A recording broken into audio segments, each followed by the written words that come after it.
Vamos ler, irmãos, com a ajuda de Deus e a guia do Espírito Santo, capítulo número 21 do Evangelho escrito por Lucas.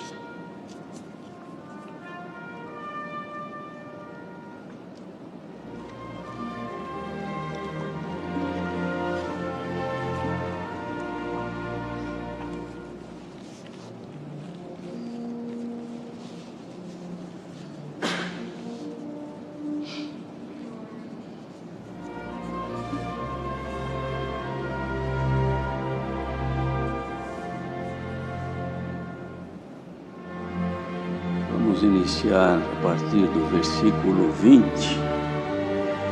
até o 33, não, melhor, até o 36, do versículo 20 ao 36. Mas quando virdes Jerusalém cercada de exércitos, sabei então que é chegada a sua desolação. Então os que estiverem na Judéia fujam para os montes, e os que estiverem no meio da cidade saiam, e os que nos campos não entrem nela. Porque dias de vingança são estes, para que se cumpram todas as coisas que estão escritas. Mas ai das grávidas e das que criarem naqueles dias, porque haverá grande aperto na terra e ira sobre este povo, e cairão ao fio da espada, e para todas as nações serão levados cativos, e Jerusalém será pisada pelos gentios, até que os tempos dos gentios se completem. E haverá sinais no céu e na lua e nas estrelas, e na terra angústia das nações, em perplexidade pelo bramido do mar e das ondas, homens desmaiando de terror na expectação das coisas que sobrevirão ao mundo, porquanto as virtudes do céu serão abaladas. E então verão vir o Filho do Homem numa nuvem com poder e grande glória. Ora, quando estas coisas começarem a acontecer, olhai para cima e levantai as vossas cabeças, porque a vossa redenção está próxima. E disse-lhes uma parábola: olhai para a figueira e para todas as árvores. Quando já têm rebentado, vós sabeis por vós mesmos, vendo-as, que perto está o verão já. Assim também vós, quando virdes acontecer estas coisas, sabei que o reino de Deus está perto. Em verdade vos digo que não passará esta geração até que tudo aconteça. Passará o céu e a terra, mas as minhas palavras não hão de passar. E olhai por vós, não aconteça que os vossos corações se carreguem de glutonaria, de embriaguez e dos cuidados da vida, e venha sobre vós de improviso aquele dia, porque virá como um laço sobre todos os que habitam na face de toda a terra. Vigiai, pois, em todo o tempo, orando, para que sejais avidos por dignos de evitar todas estas coisas que hão de acontecer e de estar em pé diante do Filho do Homem. Até aqui somente.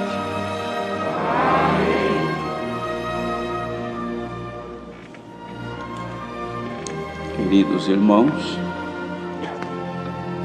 o Senhor Jesus passou aos discípulos, já no final da sua missão, vários sermões, várias pregações e proféticas a respeito dos acontecimentos futuros, já preditos pelos profetas, mas não de forma assim tão clara como agora. O Senhor Jesus fez questão de apresentar aos seus discípulos para que eles estivessem precavidos acerca do que haveria de acontecer. Lembrando que discípulos do Senhor não eram somente os 12, mas que depois se tornaram 11, mas para frente voltaram a ser os 12. E depois também o Senhor também chamou Paulo para ser um apóstolo. Mas aqui neste tempo eram os 12 discípulos e mais outros que acompanhavam o Senhor, como também discípulas. Mas aqui o Senhor Jesus então predizia acerca dos acontecimentos futuros, dos sofrimentos que viria ao mundo em cumprimento da palavra de Deus. Aqui, quando os irmãos veem, nós lemos no versículo 32, ele disse assim, o Senhor Jesus: em verdade vos digo que não passará esta geração até que tudo aconteça. Passará o céu e a terra, mas as minhas palavras não hão de passar.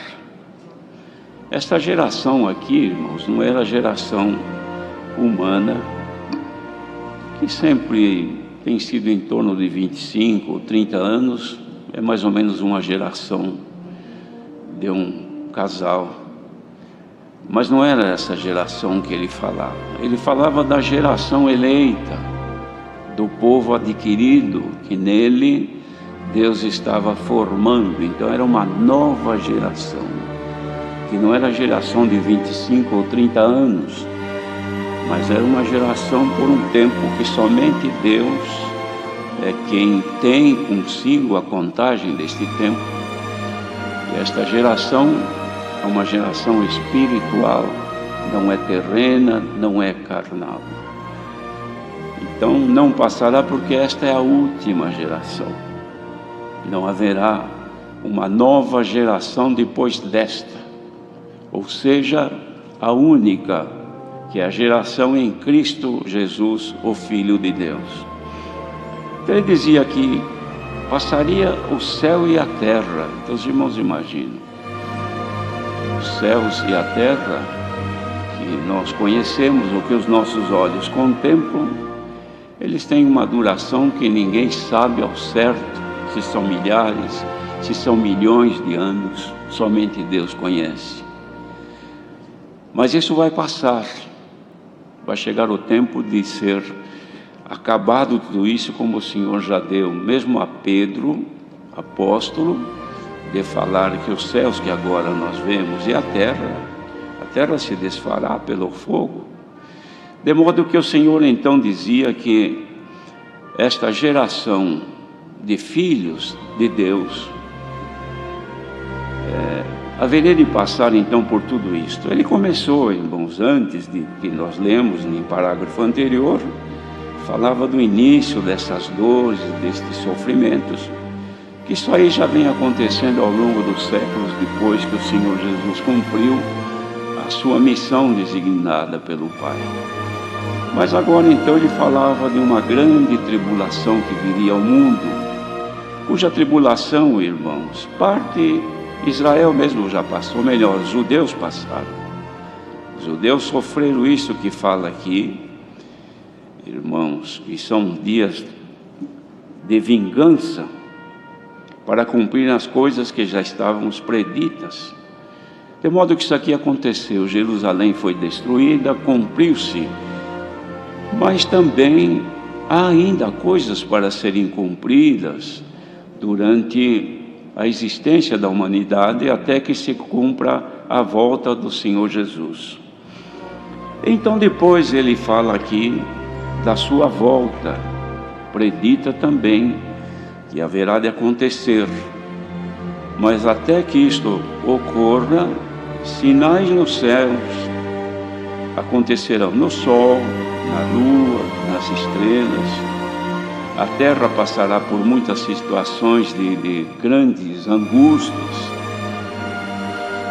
Haveria perplexidade pelos movimentos do mar, as coisas que haveriam de suceder, como a Irmandade já tem conhecimento. Em nossos dias têm ocorrido situações que deixaram em grande angústia muitos povos.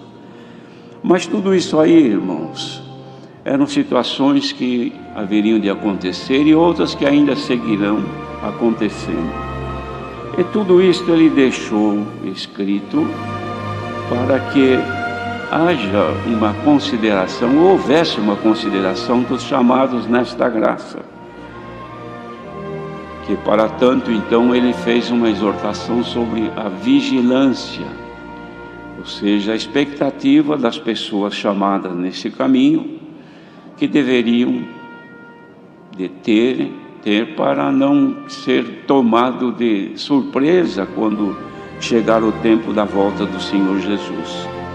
Então ele dizia assim neste sermão profético sobre a vigilância: olhai por vós, não aconteça que os vossos corações se carreguem de glutonaria, de embriaguez e dos cuidados da vida, e venha sobre vós de improviso aquele dia.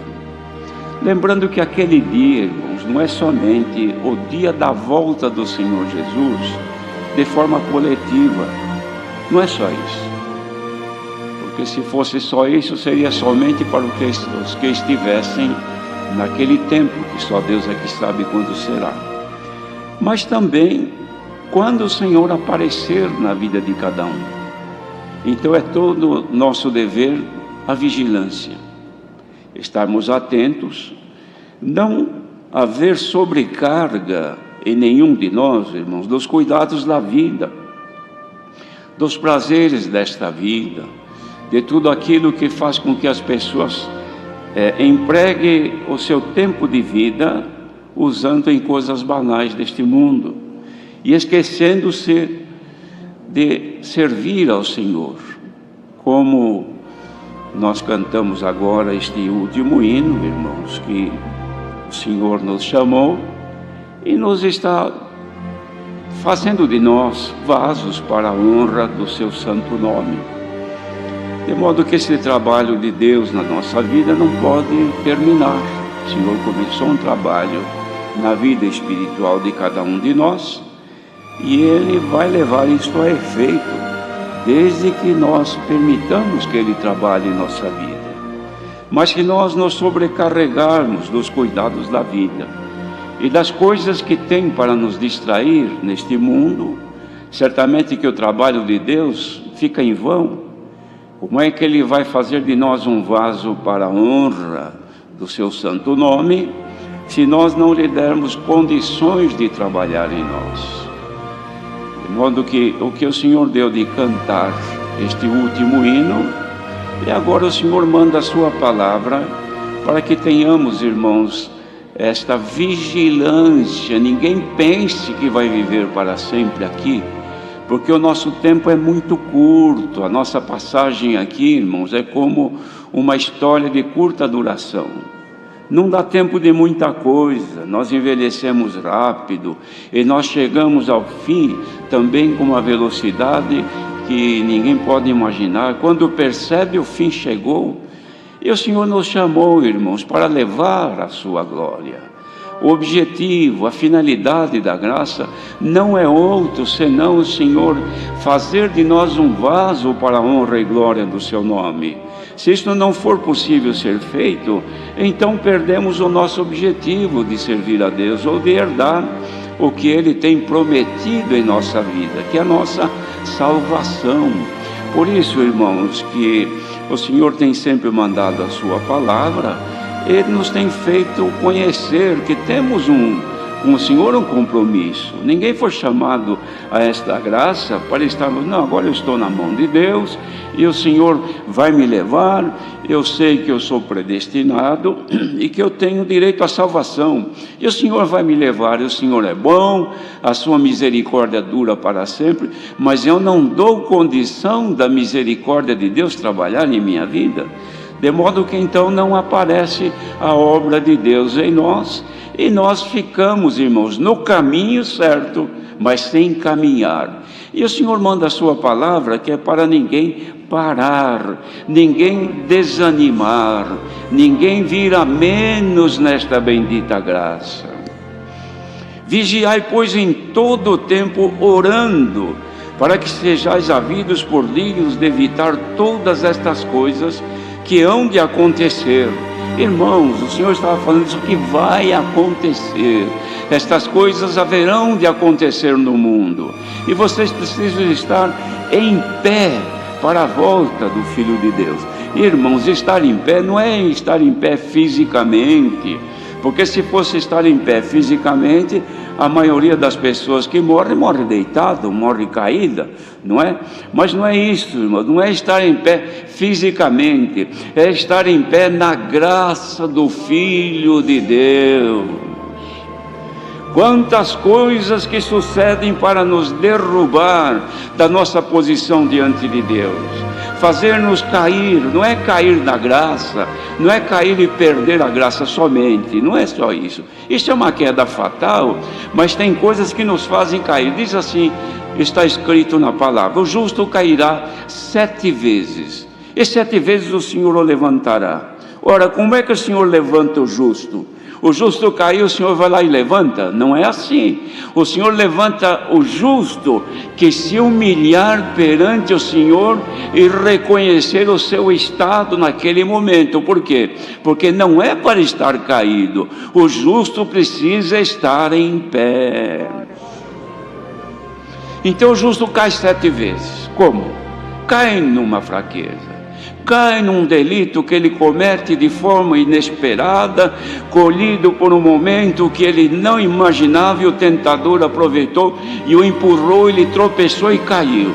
Mas se ele tem sido justo, então o que ele faz? Volta-se imediatamente ao Senhor e diz: Senhor, tem misericórdia de mim, porque acabei de cair, caí nesta fraqueza, caí neste erro, tropecei nesta situação, falhei nesta outra coisa. Senhor, agora estou aqui prostrado, dá-me a tua mão, reconheço o meu erro, e te peço em nome do Senhor Jesus o perdão. Lá vem o Senhor com a sua mão, toma-nos pela mão e nos põe de pé outra vez.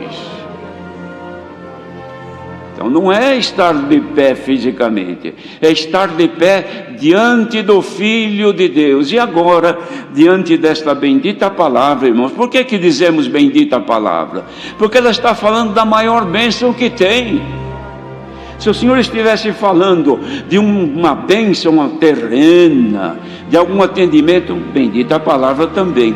Porém, mais bem-aventurada pessoa que ouve a bendita palavra quando o Senhor lhe dá a mão e lhe diz: meu filho, minha filha, te quero ver em pé. Se alguém sente agora que está prostrado por causa de uma falha, por causa de uma decisão errada, por causa, enfim, de uma tentação momentânea, falhou numa palavra, falhou num ato qualquer, e reconhece o seu estado deplorável diante de Deus, e encontra misericórdia, corra aos pés do Senhor, ergue as tuas mãos e diga: Senhor, tem misericórdia de mim, e o Senhor te dará a sua mão. Olhai por vós, não aconteça que os vossos corações se carreguem de glutonaria. Irmãos, a glutonaria não é só a cerveja, o vinho, o álcool que a pessoa se embebeda ou se torna uma pessoa alcoólatra. Isso também é. Quem bebe demais, quem se embriaga. Mas não é só essa. Essa embriaguez, sabe o que acontece? Se não tiver a bebida, se não tiver dinheiro para comprar e ninguém oferecer, a pessoa não bebe, não se embriaga. Mas não é essa embriaguez. Tem outro tipo de embriaguez pior e superior a isto, que não precisa pagar, ela aparece. É embriaguez, irmãos, espiritual. Quando toma a pessoa e a pessoa se torna embriagada com sentimentos, com pensamentos, com coisas, com o poder de embriaguez que o adversário tem, e por uma palavra, por um gesto, por um ato qualquer, embriaga a pessoa espiritualmente. Irmãos, vejam, uma pessoa embriagada não consegue ficar em pé, ela cai. Quantos espiritualmente que estão embriagados, sentados, perderam o raciocínio, perderam a comunhão com Deus, perderam a paz, porque foram embriagados com notícias, com informações malignas, com coisas que te passaram, e te contaminaram espiritualmente, e agora você está aí caído, e não tem condição de levantar a cabeça, porque uma embriaguez te fez tornar-te nesta situação. O Senhor manda a palavra, e agora te diz: toma um golinho desta água da vida, e a embriaguez vai desaparecer da tua alma. Os irmãos já viram quantas pessoas que, estando embriagada, querem caminhar e não conseguem, dá um passo para frente e dois para trás, e tem hora que ele olha, parece que agora ele vai, aí ele cai. Quantos espiritualmente que estão assim, não se firmam na graça, adquiriram um vício, aí sentiram-se libertos, volta ao vício outra vez, tinha um costume mau, foi liberto pelo poder da palavra, voltou outra vez como uma porca lavada ao espojadouro da lama, foi lá de novo, agora volta, quer caminhar e não consegue, não, agora eu vou me firmar, não se firma, porque está embriagado. Ah, queridos irmãos, dá vontade de pregar isso aqui com toda a força, de gritar, de falar: gente, despertem, em nome de Jesus. Não aconteça que os vossos corações se carreguem da glutonaria.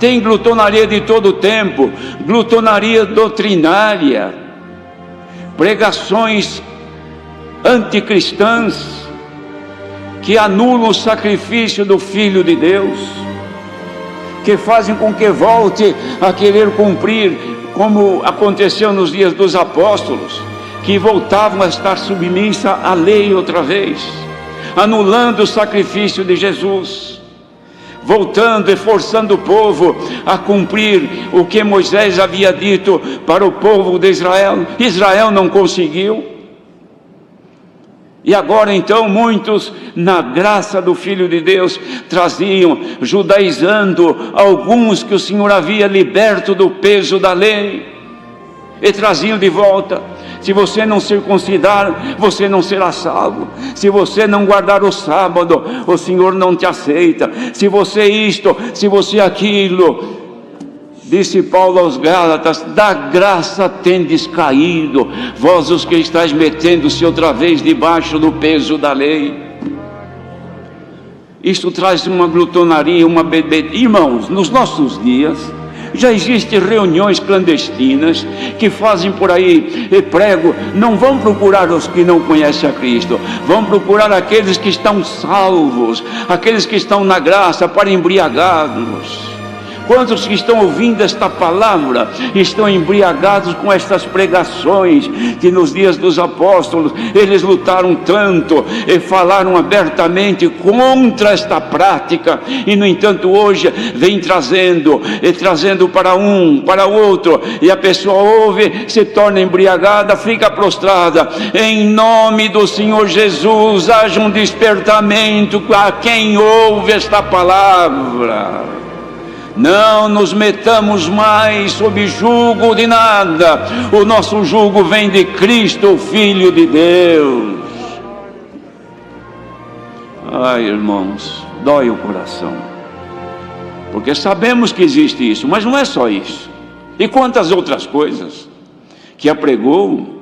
Não, você pode praticar isto, você pode praticar mais aquilo. Aos solteiros, vocês podem fazer isto, porque Deus tem piedade, Deus é bom. Você pode agir desta maneira, você pode isso, pode aquilo. Os que praticam isso e passam para outros, irmãos, são pessoas contagiadas e que levam o mal, e vai fazendo com que aqueles que ouvem se tornem enfermos. O Senhor quer libertar a igreja, porque os dias maus estão chegando, a tribulação está no mundo, a angústia que o povo sofre por falta de Cristo, e muitos que têm a Cristo no coração deixam de segui-lo e se tornam embriagados. Irmandade, aceite esta palavra em nome de Jesus. Que vontade de pregar, irmãos, para alegrar a irmandade. para fazer o povo chorar e glorificar a Deus. Ah, que alegria de ouvir. Irmão, se nós soubéssemos o risco que corre aquele que é surpreendido na vinda do Senhor, que pode ser individual, e está sob o jugo de uma coisa como essas, de uma glutonaria, de influências do mal, está seguindo, odeia esse, tem problema com aquele, com inveja daquele outro, com ciúme daquele outro, dentro de casa, marido com a mulher, os dois embriagados, não tem paz, não tem comunhão, nem com os filhos, nem os filhos com o pai, é uma bebedice que vem tomando a humanidade, é distantes do Senhor, e o Senhor olha, quanto que eu queria trazer para mim. Irmãos, que bom que o Senhor mandasse palavra deste jeito todo dia,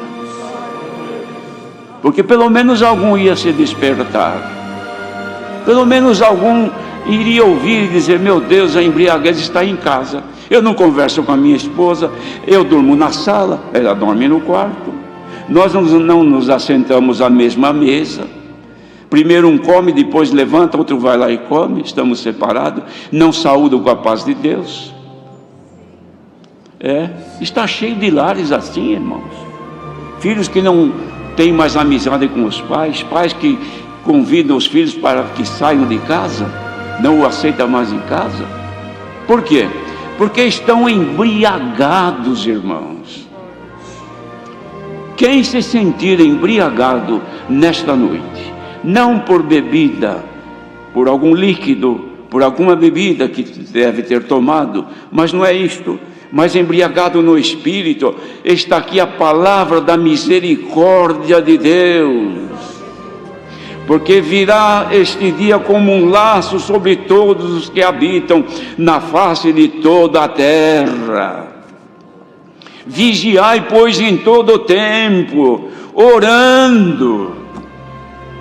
Irmãos, não está fácil orar, os irmãos ouviram, foi dada a oração aqui, parece que estava o irmão orando sozinho, silêncio absoluto, não se acompanha a oração, não se dá um glória a Deus. Sim, Senhor, tem misericórdia,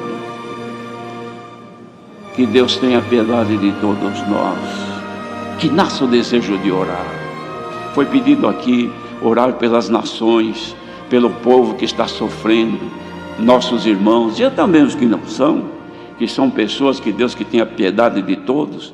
Devemos orar, buscar, até encontrar a misericórdia de Deus. Quando a gente encontra, irmãos, a carne às vezes não gosta porque dói o joelho e se encosta, mas dentro de nós tem um outro ser que salta de alegria. Os irmãos já sentiram isso? Já aconteceu com os irmãos de estar orando, de repente vem uma alegria, uma coisa, e nós começamos, quem tem o dom de novas línguas começa a falar, glorificar a Deus, exaltar, dá vontade de abraçar o Senhor. Já aconteceu isso? Se não aconteceu, precisa procurar, porque nós precisamos encontrar o Senhor. Precisamos sentir o Senhor e dizer, Senhor, eu acho que eu estou de pé ainda, me ajuda, não me deixes cair, Senhor. Bendito seja o Senhor. Então, irmãos, que Deus se apiede de todos nós e nos guarde, para que sejamos havidos por dignos de evitar todas estas coisas que hão de acontecer e de estar em pé diante do Filho do Homem.